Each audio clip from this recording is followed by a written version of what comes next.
మనలో పనీర్ ఇష్టపడని వాళ్లు దాదాపుగా ఎవరూ ఉండరు. ముఖ్యంగా శాకాహారులకు ఇది ఒక ముఖ్యమైన ప్రోటీన్ ఆధారం. మనం ఎంతో ఇష్టంగా తినే పనీర్ మన ఆరోగ్యానికి ఎంత పెద్ద ముప్పుగా మారిందో తెలిస్తే మీరు దాన్ని ముట్టుకోవడానికి కూడా భయపడతారు. పనీర్ తినేవాళ్లందరికీ FSSAI కూడా ఒక హెచ్చరిక జారీ చేసింది. ఇటీవల దేశవ్యాప్తంగా వివిధ ప్రాంతాల నుండి 122 పనీర్ శాంపిళ్లను సేకరించి ల్యాబ్లో టెస్ట్ చేశారు. ఫలితాలు చూసి అధికారులకే మైండ్ బ్లాక్ అయ్యింది. ఆ శాంపిళ్లలో ఏకంగా 83% పనీర్ శాంపిల్స్ టెస్ట్ లో ఫెయిల్ అయ్యాయి. ఇంకా దారుణమైన విషయం ఏంటంటే అందులో 40% పనీర్ కనీసం జంతువులు తినడానికి కూడా పనికిరాదని రిపోర్ట్లో తేలింది. భారతదేశంలో అత్యంత ఎక్కువగా కల్తీ అవుతున్న ఆహార పదార్థం పనీర్ అని తేల్చారు. అసలు ఈ దొంగ పనీర్ ను ఎలా తయారు చేస్తున్నారో తెలుసా?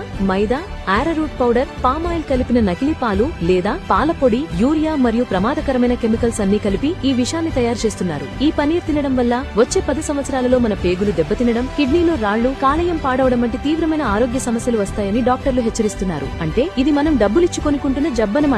ఈ పరిస్థితి చూశాక మనకే ఇంత భయంగా ఉంటే మన పిల్లల సంగతేంటి? ఇప్పటికైనా FSSAI అధికారులు మేల్కొని ఈ కల్తీ పనీర్ అమ్మే ప్రతి ఒక్కరిపై కఠిన చర్యలు తీసుకోవాలని, అలాగే ప్రభుత్వం ఈ నకిలీ పనీర్లు పూర్తిగా నిషేధించాలని మనం డిమాండ్ చేయాలి. ఈ ముఖ్యమైన సమాచారాన్ని మీ కుటుంబ సభ్యులకు, స్నేహితులకు వెంటనే షేర్ చేయండి. కల్తీ లేని ఆహారం తినడం మన హక్కు. దానికోసం మనం పోరాడాలి.